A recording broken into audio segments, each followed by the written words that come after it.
میرے اعمال کی اصلاح کرم سے کر دے۔ الحمدللہ رب العالمین والصلاة والسلام علی سید المرسلین اما بعد فاعوذ باللہ من الشیطان الرجیم بسم اللہ الرحمن الرحیم۔ پڑھیے الصلاة والسلام علیک یا رسول اللہ وعلی آلک و اصحابک یا حبیب اللہ۔ الصلاة والسلام علیک یا نبی اللہ وعلی آلک و اصحابک یا نور اللہ۔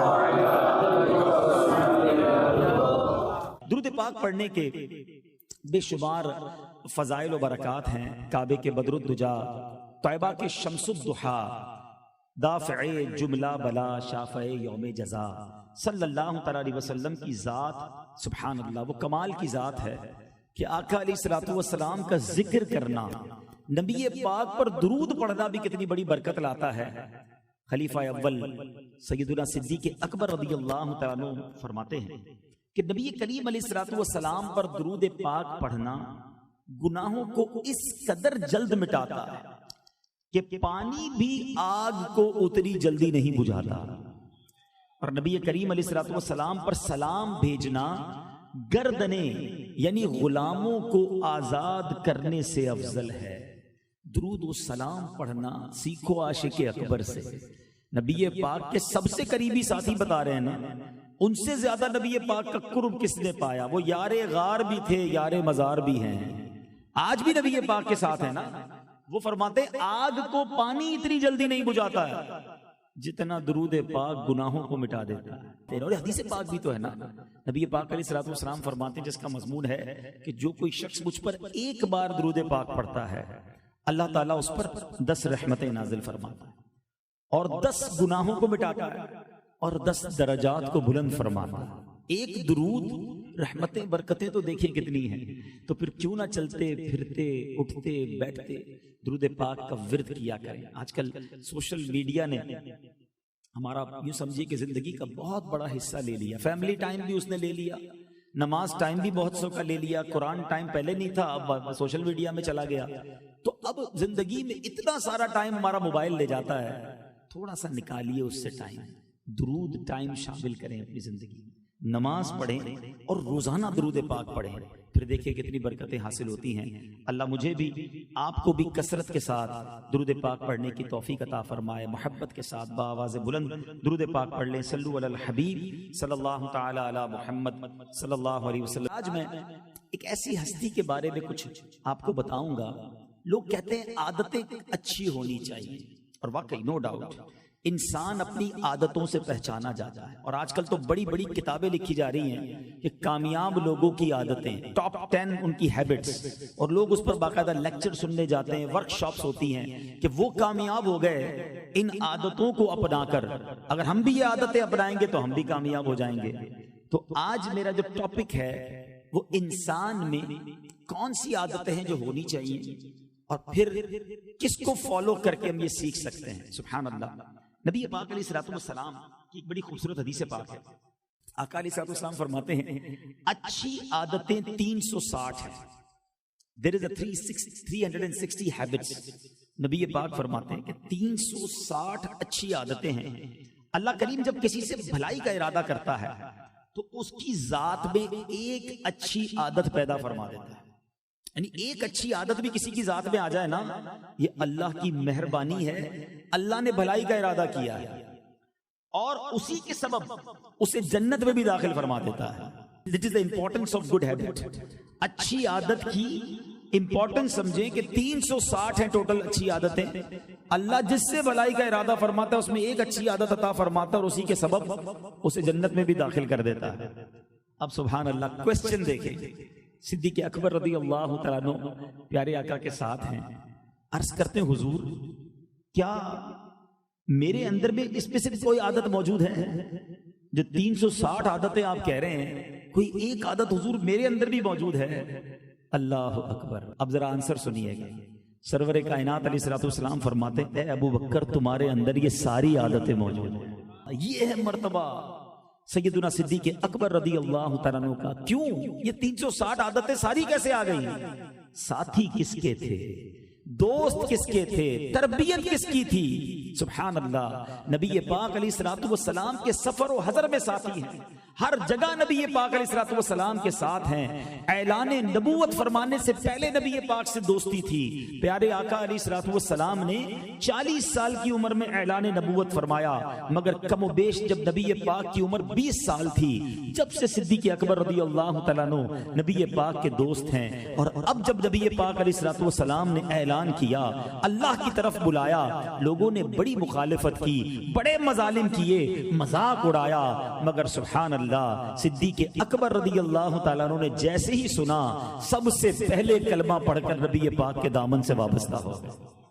ایسی قربت تھی نا کہ 360 عادتیں، وہ ساری خوبیاں نبی پاک کی تربیت سے ان کو حاصل ہو گئی. میرا یہ موضوع نہیں ہے، مگر میں ایک ٹاپک کو ٹچ کرتا ہوا نکلوں گا. نبی پاک کے طریقے کو سنت کہا جاتا ہے، تو پیارے آقا علیہ الصلوۃ والسلام کی سنتوں پر عمل کر کے انسان اپنی عادتوں کو بہتر کر سکتا ہے. اچھا اب ہو گیا ہے ہمارے معاشرے میں، ماشاءاللہ یہاں بھی کافی سارے نیک نمازی لوگ نظر آ رہے ہیں. ویسے ہماری دعوت اسلامی میں بہت سارے لوگ سنتوں پر عمل کرتے ہیں، مگر ہوا یہ ہے کہ اب کسی سے بات کریں نا کہ جناب آپ سنتوں پر عمل کرتے ہیں، تو لوگ کہتے ہیں ہاں ہم کرتے ہیں. ذرا بتائیے کون کون سی سنتوں پر عمل کرتے ہیں؟ کہ بھی آپ اپنے امتحان لے لیں، کسی اور کا نہ لیں. جتنے مجھے ابھی یہاں سن رہے ہیں، بعد میں چینل پہ سنیں. ذرا میں ایک سوال کرنا چاہتا ہوں، آپ اپنا امتحان لیں کہ پہلے تو مجھے کتنی سنتیں پتہ ہیں اور اس کے بعد کتنی سنتوں پر میں عمل کرتا ہوں. تو پرابلم یہ ہوگا جب آپ اس پر غور کریں گے نا، تو شاید 10 12 15 سنتوں کے بعد ہماری بس ہو جائے گی. ہم کہیں گے ہاں میں سنت پر عمل کرتا ہوں، میرے چہرے پہ داڑھی ہے، میں سیدھے ہاتھ سے کھانا کھاتا ہوں، میں بسم اللہ پڑھ کے کھانا کھاتا ہوں، میں بیٹھ کر کھانا کھاتا ہوں، سر پہ جو امامہ باندھنے والے کہیں گے میں امامہ باندھتا ہوں، میں سنتوں والا لباس بھی پہنتا ہوں، میں سلام بھی کرتا ہوں. اور بتائیے، تو شاید اگلی 2 4 5 سنتوں کے بعد چیپٹر کلوز ہو جائے گا. ایسا نہیں ہے. نبی پاک کی صرف یہ 10 15 سنتیں نہیں ہیں اور ہم نے انہی کو سنتیں سمجھ لیا. یاد رکھیے میٹھے اسلامی بھائیوں، ہم میں سے اکثر وہ ہیں جو لباس کی سنتیں اپنائے ہوئے ہیں، جو اپیرنٹ سنتیں ہیں، دکھنے والی سنتیں وہ تو اپنا لی ہم نے، داڑھی بھی رکھ لی، لباس بھی سنت والا پہن لیا، مذہبی نظر آنے بھی لگ گئے، کھانا بھی سیدھے ہاتھ سے کھایا. بریلینٹ، بہت اچھی بات ہے، مگر صرف یہی سنتیں نہیں ہیں. سچ بولنا بھی تو سنت ہے نا، حلال کمانا بھی تو سنت ہے، قرضہ وقت پر واپس لوٹانا بھی تو سنت ہے، وعدوں کی پاسداری بھی تو سنت ہے، پڑوسیوں کے ساتھ اچھا برتاؤ کرنا بھی تو سنت ہے، اپنی زوجہ کے ساتھ نرمی سے پیش آنا بھی تو سنت ہے، اپنے بچوں پر شفقت کرنا بھی تو سنت ہے، کاروبار کرنا ہے تو بات اپنی پوری کرنا، خالص چیز دینا، ملاوٹ سے بچنا بھی تو سنت ہے. ان سنتوں پر عمل کون کرے گا؟ صرف داڑھی رکھ لینا، صرف مذہبی نظر آ جانا اور کہنا میں سنتوں کا پیکر ہو گیا؟ نہیں میرے میٹھے اسلامی بھائیو، کردار کی سنتیں اور ہیں. جس کے چہرے پر سنت ہے اس کے اندر کردار کی سنت زیادہ ہونی چاہیے.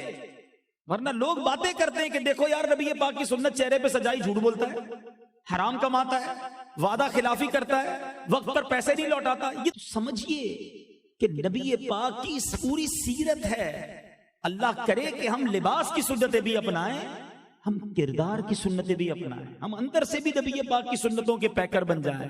یہ وہ عادتیں ہیں جو اگر ہمارے اندر آ جائیں تو پھر وہ دور آ سکتا ہے کہ ہمارے اسلاف وہ تھے کہ جن سے لوگ کاروبار کرتے تھے اور مسلمان ہو جاتے تھے، تبلیغ سے نہیں. جی ہاں، آج تو جا کر کسی کو پورا اسلام بتانا پڑتا ہے نا، تب جا کر اگر اس کو قرآن کی کوئی ڈیفینیشن سمجھ آ جائے، کوئی حدیث سمجھ آ جائے، کوئی آخرت کا خوف آ جائے، وہ کلمہ پڑھ لے، الگ بات ہے. پہلے کیا ہوتا تھا؟ پہلے کے دور میں کئی جگہوں پر تو بزنس ڈیلیگیشن گئے، عرب تجار گئے. کبھی جائیں فار ایسٹ کے اندر، آپ لوگ تو ٹریولر ہیں، بزنس کرتے ہیں، انڈونیشیا، ملائیشیا، سنگاپور، اب جائیں اس پوری پٹی پر کروڑوں مسلمان ہیں. صحابہ کرام نہیں گئے یہاں پر، ہسٹری پڑھیں.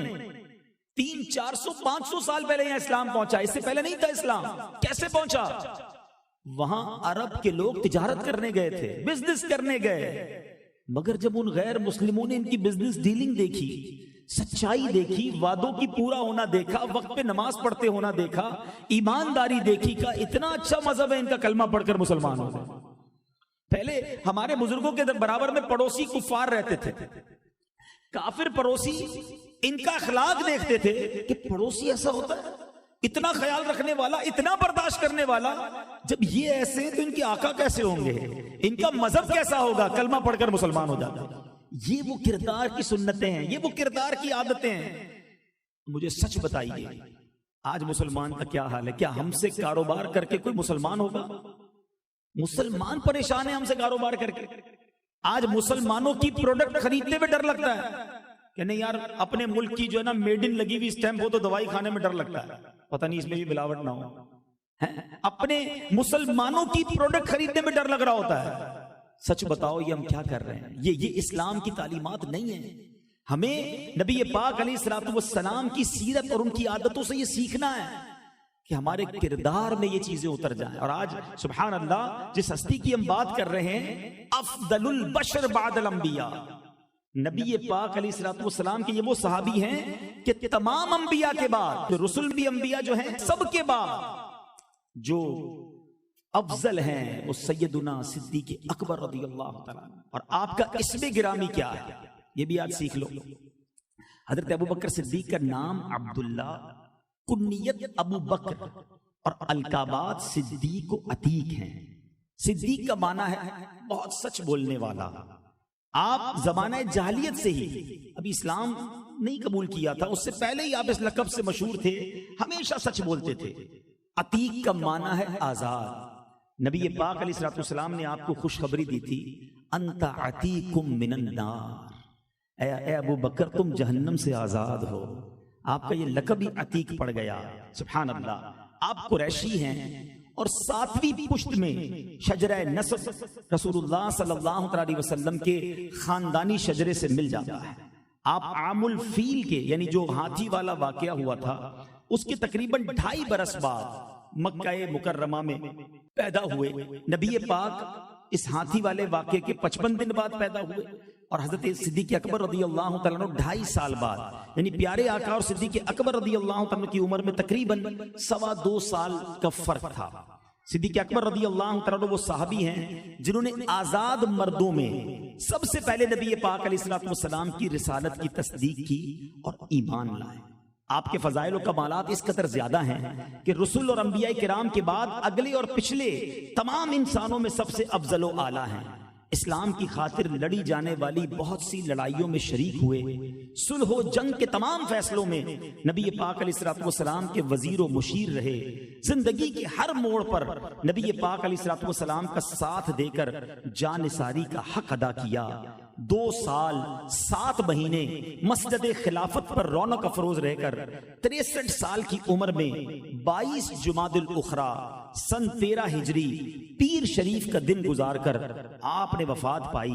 سیدنا عمر فاروق امیر المومنین رضی اللہ تعالیٰ عنہ نے آپ کی نماز جنازہ پڑھائی، اور روضہ منورہ میں حضور اقدس علیہ الصلوۃ والسلام کے پہلو میں آج بھی آپ کی آرام گاہ موجود ہے۔ سبحان اللہ، وہ شاعر لکھتے ہیں نا، محبتوں کا صلہ ایسے کون دیتا ہے، محبتوں کا صلہ ایسے کون دیتا ہے، سنہری جالیوں میں یار غار آپ سے ہیں۔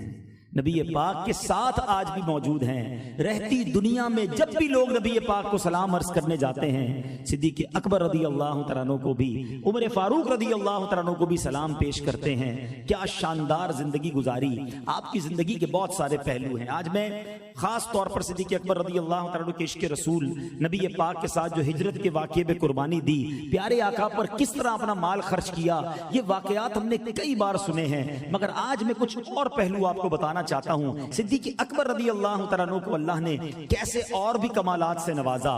فراست ایسی تھی، فراست کس کو کہتے ہیں کہ فراست کے معنی یہ ہے کہ اللہ تبارک و تعالی اپنے کرم سے اپنے اولیاء کے دلوں میں وہ چیز ڈالتا ہے جس سے ان کو اپنے بعض آنے والے معاملات کی علم پہلے سے ہو جاتا ہے۔ صدیق اکبر رضی اللہ تعالیٰ عنہ کے بارے میں مشہور صحابی حضرت عبداللہ ابن مسعود رضی اللہ تعالیٰ عنہ فرمایا کرتے کہ میرے علم میں 3 ہستیاں ایسی گزری ہیں جو فراست کے بلند ترین مقام پر موجود تھیں، جن میں ایک امیر المومنین سیدنا ابو بکر صدیق رضی اللہ تعالیٰ عنہ ہیں۔ آپ کی فراست کیسی تھی کہ آپ آپ نے اپنے بعد جس خلیفہ کو مقرر کیا حضرت عمر فاروق رضی اللہ تعالیٰ عنہ میں وہ خوبیاں دیکھ لی تھی کہ آپ ان کو مقرر کر کے گئے، اور اس کے بعد جو فتوحات کا سلسلہ شروع ہوا، جو آدھی دنیا پر اسلام کا پرچم لہرایا، حضرت عمر فاروق کو سلیکٹ کرنا یہ بھی حضرت ابوبکر صدیق رضی اللہ تعالیٰ عنہ کی ایک اعلیٰ فراست تھی۔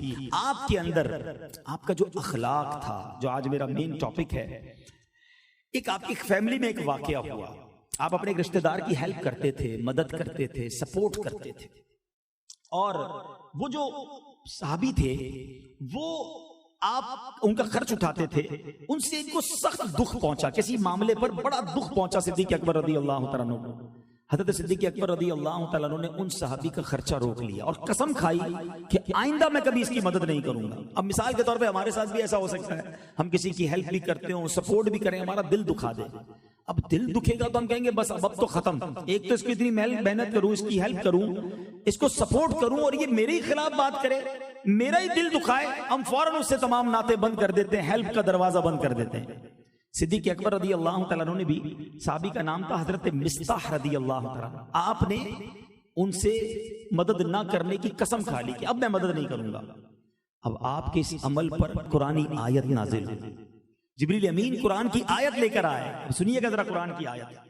اللہ تعالیٰ فرماتا ہے وَلَا يَأْتَلِ أُولُو الْفَضْلِ مِنْكُمْ وَالسَّعَةِ أَنْ يُؤْتُوا أُولِي الْقُرْبَى وَالْمَسَاكِينَ وَالْمُهَاجِرِينَ فِي سَبِيلِ اللَّهِ وَلْيَعْفُوا وَلْيَصْفَحُوا أَلَا تُحِبُّونَ أَنْ يَغْفِرَ اللَّهُ لَكُمْ وَاللَّهُ غَفُورٌ رَحِيمٌ۔ اللہ اکبر۔ صدیق اکبر نے جب یہ سنا کہ میری قسم کھانے پر رب کی طرف سے آیت نازل ہو گئی اور حکم الہی یہ ملا کہ معاف کر دیں، درگزر کریں، اور آخر میں کیا کہا کہ وہ چاہتے نہیں کہ اللہ تمہاری بخشش کرے۔ صدیق اکبر کہتے ہیں میں بخشش چاہتا ہوں مولا، میں نے معاف کیا، میں نے درگزر کیا، اپنی قسم کا کفارہ ادا کیا، اور پھر سے آپ نے وظیفہ جاری کر دیا، پھر سے آپ نے ان کی مدد کرنا شروع کر دی۔ اللہ اکبر۔ اس آیت کے تحت مفسرین کرام فرماتے ہیں کہ صدیق اکبر رضی اللہ تعالیٰ عنہ کا مرتبہ بھی پتا چلتا ہے کہ اللہ نے قرآن میں نے کیا کہا، فضل والے۔ آپ کو پتہ ہے سب سے زیادہ صدقہ دینے کا ثواب کس کو ہے؟ اب ذرا غور سے سنیے، اس آیت کے تحت بات جلدی سمجھ آ جائے گی۔ وہ رشتہ دار جو آپ سے کینہ رکھتا ہے، وہ رشتہ دار جو آپ سے دشمنی رکھتا ہے، زیادہ ثواب اس کو صدقہ دینے کا ہے نا؟ مشکل کام بندہ کہ اس کو کدھر سے دوں بھائی، سارا دن میری برائی کرتا ہے، سارا دن میرے خلاف۔ اللہ اکبر، کیا پیارا مذہب ہے کہ جب تم اسے تحفہ دو گے، اسے صدقہ بھجواؤ گے، اس کے گھر پہ عیدی بھجواؤ گے، کوئی سامان بھجواؤ گے، اس کے دل میں نرمی آ جائے گی اور محبت پیدا ہوگی، رشتہ داری جڑ جائے گی۔ یہ امتحان ہے تمہارا۔ دیکھیں یہ کوئی کمال نہیں ہے، مجھے آپ مثال کے طور پہ کوئی بھائی کھڑے ہوں اور مجھے کوئی تحفہ دیں، میں ان کا شکریہ ادا کروں، میں بھی کوئی قلم نکال کے دے دوں، یہ کیا کمال کیا؟ امتحان، عادت کہتے ہیں نا، عادت کا امتحان کب شروع ہوگا؟ اخلاق کا امتحان کب شروع ہوگا؟ جب آپ کے ساتھ کوئی بدتمیزی کرے، اور اب آپ کا ٹالرنس لیول کیا ہے، اب آپ کے برداشت کا لیول کیا ہے؟ لوگ کہتے ہیں جناب ہم شریف کے ساتھ شریف ہیں، بدماش کے ساتھ بدماش ہیں۔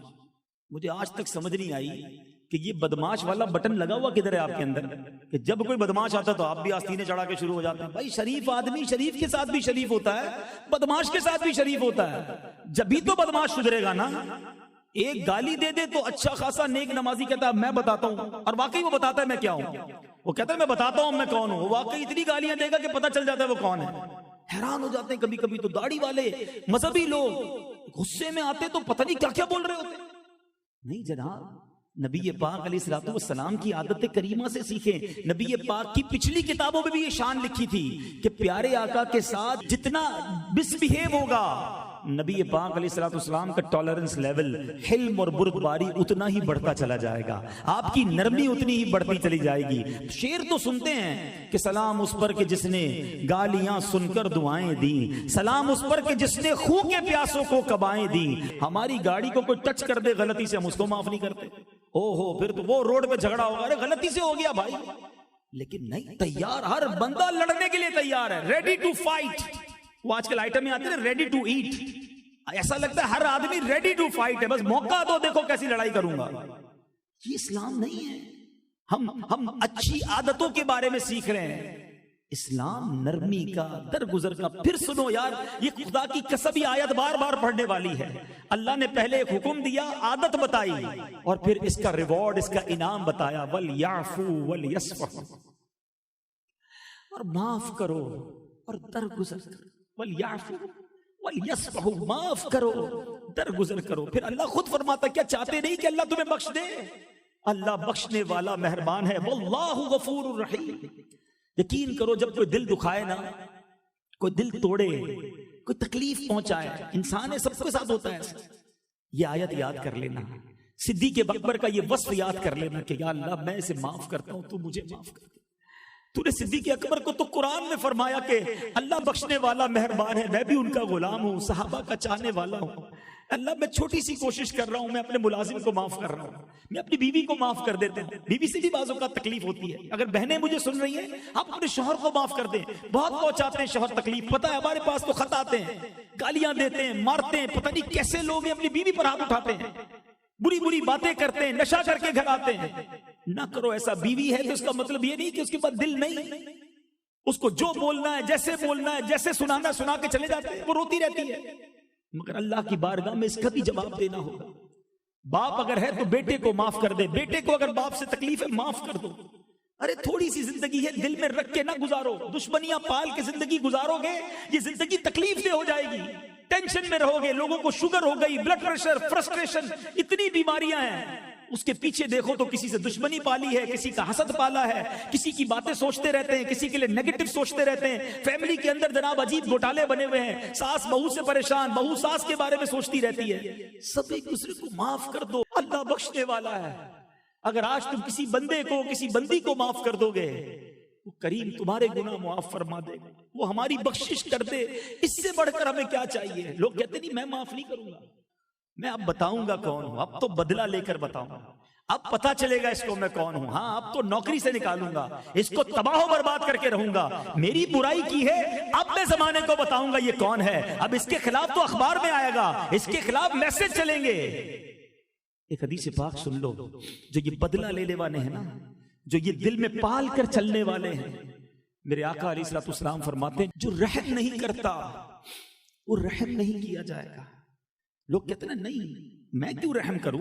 ملازم ایک غلطی کر دے اس کو گالیاں دیتے ہیں، نوکری سے نکال دیتے ہیں. وہ غریب بیچارہ، بعض اوقات کئی ملازم ایسے ہیں جو روز گھر جا کے روتے ہوں گے کہ میں روز سیٹ کی گالیاں سنتا ہوں، لیکن اس لیے بیچارہ نہیں جاتا کہ پتہ ہے نوکری پھر نہیں ملے گی. مگر دل تو وہ رکھتا ہے نا، کہیں تو اس کی فریاد سنی جائے گی.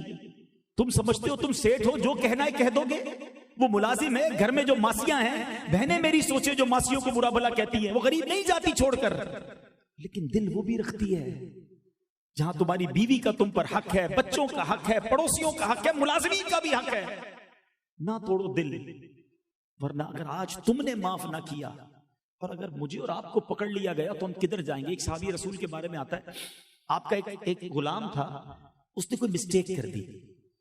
آپ نے چابک اٹھایا مارنے کے لیے، ہاتھ اٹھایا، پیچھے سے آواز آئی جتنا تم اس بندے پر قدرت رکھتے ہو کوئی ہے جو تم پر اس سے زیادہ قدرت رکھتا ہے. صحابی رسول نے جب مڑ کر دیکھا نا تو پیچھے نبی پاک علیہ الصلوۃ والسلام تھے. کہ یا رسول اللہ، میں اللہ کی رضا کے لیے اپنے اس غلام کو آزاد کرتا ہوں. آزاد کر دیا. پیارے آقا علیہ الصلوۃ والسلام نے کچھ اس طرح فرمایا کہ اگر تم یہ نہ کرتے تو تم کو آگ چھوتی. غور کیجیے، اگر آج میں کسی پہ کنٹرول رکھتا ہوں تو رب مجھ پر اس سے زیادہ کنٹرول رکھتا ہے.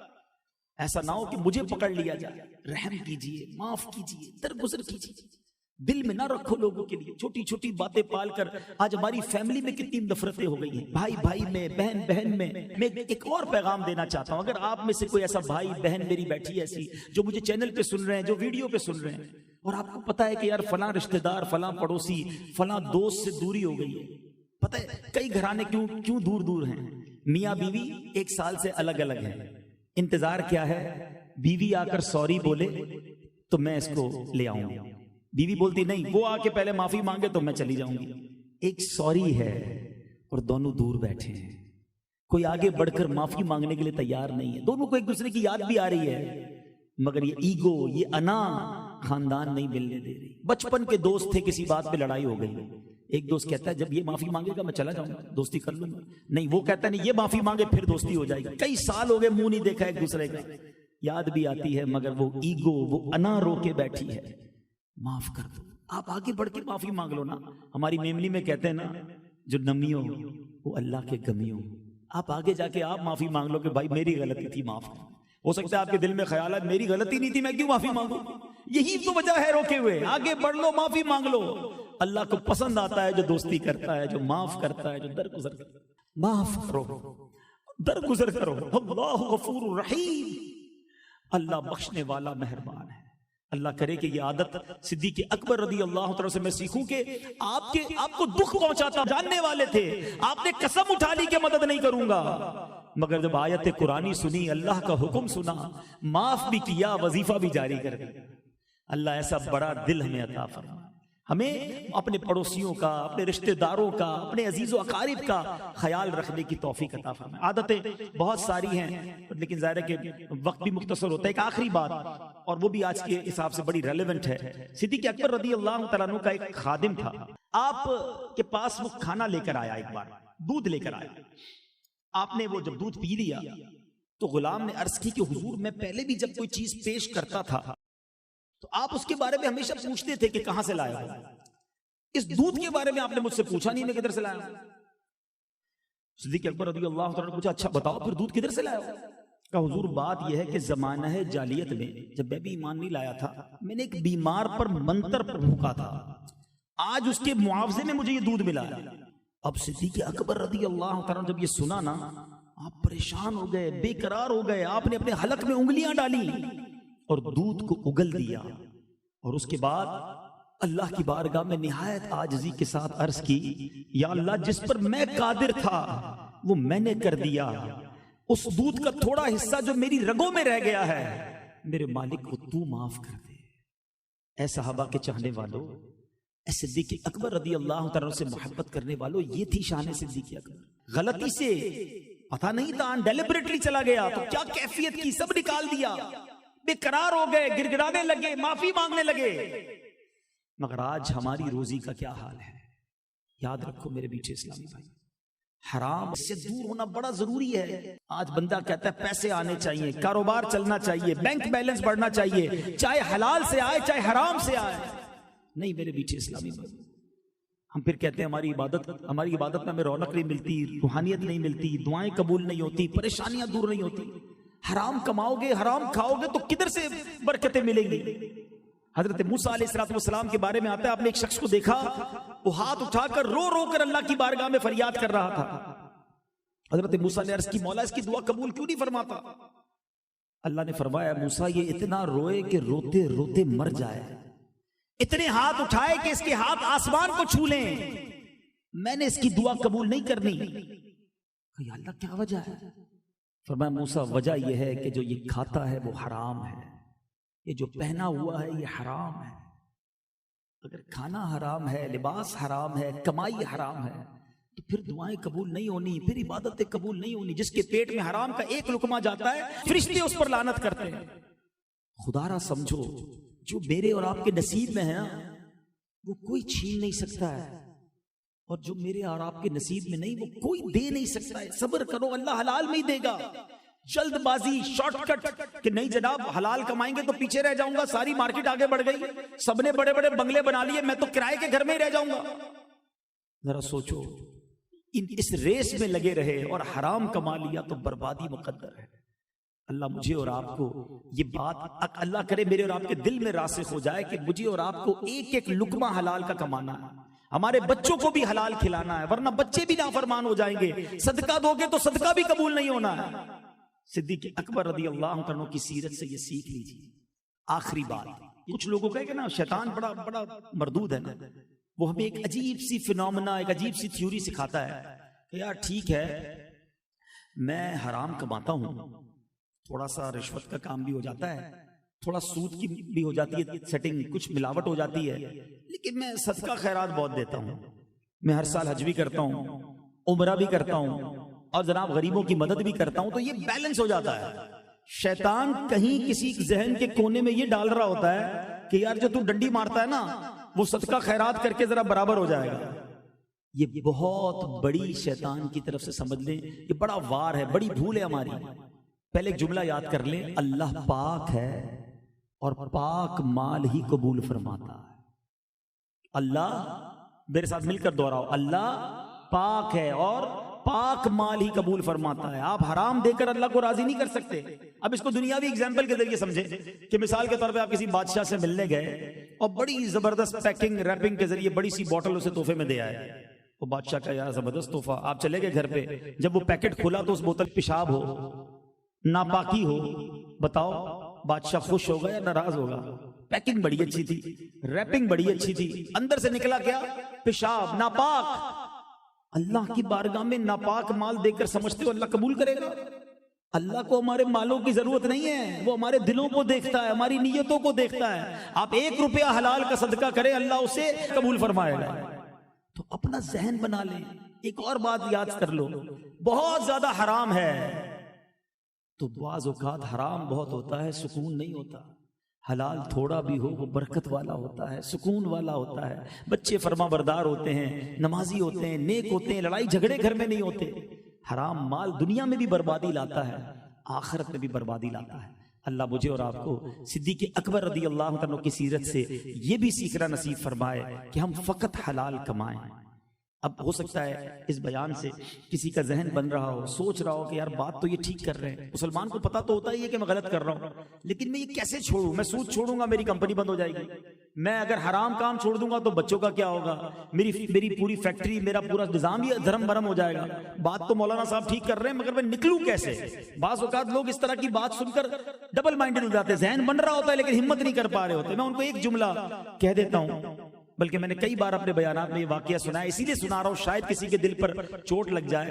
ایک بار ہم اٹلی میں تھے، اسی طرح کا رزق حلال پر بیان ہوا، ایک نوجوان میرے پاس آیا بیان کے بعد، اس کی آنکھوں میں آنسو تھے، کہتے مولانا صاحب بات تو آپ نے بہت اچھی کی ہے، حرام نہیں کمانا چاہیے، مگر میرا ایک اسٹور ہے اٹلی میں، ملان میں ملاقات غالباً ہوئی تھی، تو وہ کہتا ہے کہ میرا اسٹور ہے اور اس پہ میں شراب بھی بیچتا ہوں، اور یہاں یورپ میں اگر آپ شراب نہ بیچے نا تو اسٹور چلتا نہیں ہے۔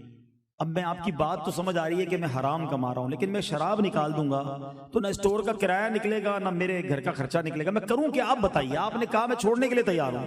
میں نے اس کو ایک جملہ کہا اور وہی جملہ میں آپ سب کو بھی کہہ رہا ہوں، اگر میرا کوئی بھائی ایسا بیٹھا ہے یا بعد میں یہ بیان سنے کہ اسے یہ فیل ہو رہا ہے کہ ہاں یار میں کاروبار میں یہ چیز غلط کرتا ہوں، مجھے چھوڑنی چاہیے لیکن میں چھوڑوں گا تو میرا کاروبار بیٹھ جائے گا، میں نے اس کو ایک جملہ کہا، میں نے کہا یہ بتاؤ تم حرام کما رہے ہو، اللہ کو ناراض کر رہے ہو؟ کہتا ہاں۔ تمہیں روزی مل رہی ہے؟ کہتا ہاں۔ میں نے کہا تم اللہ کو راضی کرو گے وہ روزی بند کر دے گا؟ وہ زارو کتار رونے لگا، کہتا بس اب مجھے سمجھ آ گئی، روزی دینے والا تو رب ہے نا، جب تم اللہ کو راضی کرو گے تو وہ روزی کیسے بند کر دے گا؟ وہ غیب سے تمہارے لیے دروازے کھولے گا، ہمت تو کرو۔ یقین کریں 1 یا 1.5 سال بعد میرا پھر جانا ہوا اٹلی، مجھے یاد نہیں تھا، وہ نوجوان مجھے ڈھونڈتے ڈھونڈتے ملا، کہتا آپ نے کہا تھا نا، میں نے اس دن سے شراب بیچنا بند کر دی، اللہ نے میری روزی میں اور برکت ڈال دی ہے، مجھے پتا نہیں کہاں سے روزی ملی مگر میرے رزق کے دروازے کھل گئے۔ اچھا یہ میرا کہنا نہیں ہے، یہ اللہ نے قرآن میں کہا ہے، اللہ نے قرآن میں وعدہ کیا ہے، آج سن لو، وَمَن يَتَّقِ اللَّهَ يَجْعَل لَّهُ مَخْرَجًا، جو اللہ سے ڈرے اللہ اس کے لیے راستہ نکالے گا، وَيَرْزُقْهُ مِنْ حَيْثُ لَا يَحْتَسِبُ، اللہ ادھر سے روزی دے گا جدھر تمہارا گمان بھی نہیں ہوگا۔ وَمَن يَتَوَكَّلْ عَلَى اللَّهِ فَهُوَ حَسْبُهُ، جو اللہ پر بھروسہ کرے اللہ اس کے لیے کافی ہے۔ بس وہ بھروسہ چاہیے، وہ یقین چاہیے، وہ ہمت چاہیے کہ بس مالک آج کے بعد حرام نہیں کماؤں گا۔ کچھ دنوں تک آزمائے جاؤ گے، یاد رکھنا ٹیسٹ ہوگا، ایسا نہیں مہینے کی 10 لاکھ آمدنی ہے اور آج آپ حرام چھوڑ دو تو کل سے وہ 12 لاکھ ہو جائے گی، 2 لاکھ ہو جائے گی، 1 لاکھ ہو جائے گی، آزمایا جائے گا، کھڑے رہنا، پھر دیکھو اللہ کیسے غیب کے خزانوں سے دے گا۔ بے شک تھوڑا بھی ہوا اللہ اس میں برکت ڈالے گا، سکون ڈالے گا، صحت ڈالے گا، بچوں کی خوشیاں ڈالے گا، تمہیں ٹینشن فری کر دے گا۔ ہمت میں رہو، اور آج یہ ہمت کر کے اٹھے۔ صدیق اکبر رضی اللہ عنہ کا ذکر خیر ہوا ہے کہ کچھ بھی ہو جائے حرام نہیں کمانا، جھوٹ بول کے نہیں کمانا، ملاوٹ، رشوت اور سود کا کام نہیں کرنا، اللہ انشاءاللہ آپ کو حلال میں برکت ڈال دے گا۔ اللہ کریم ہم سب کو آج کے اس اجتماع کی برکت عطا فرمائے، صدیق اکبر رضی اللہ تعالیٰ عنہ کا فیضان نصیب فرمائے۔ ایسی پیاری باتیں دعوت اسلامی کے مدنی ماحول میں سیکھی اور سکھائی جاتی ہیں۔ آپ بھی اس مدنی ماحول سے وابستہ رہیں، اجتماعات میں آتے رہیں۔ اگر ایسی سپیچز، ایسے بیان اور سننے ہیں تو مدنی چینل دیکھتے رہیے، انشاءاللہ سنتے رہیں گے، سیکھتے رہیں گے تو ہمارے دل پر بھی اثر ہونا شروع ہو جائے گا۔ میرے